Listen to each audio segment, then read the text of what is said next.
So the other day in class, I gave my students two choices, only two. During our weekly family circle, where we sit down and have a discussion about what's going on in our lives, the good, the bad, I asked my students to pick. They could either receive a compliment from a classmate or give out a compliment to a classmate. If they wanted to receive a compliment, I got to choose a classmate that did it. If they wanted to give out a compliment to someone, they got to choose.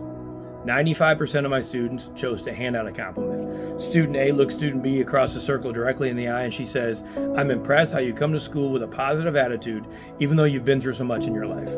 You're kind, you're respectful, you work hard, and your presence has power." That's what an 11-year-old said to another 11-year-old.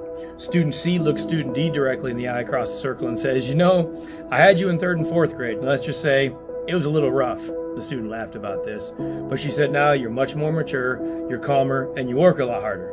That is what one 11-year-old said to another 11-year-old. This lasted for an entire hour. Just kids going back and forth. I'm sitting in my chair, just like this, literally not blinking, just watching this unfold. It had to have been one of the coolest things I've ever seen in my teaching career.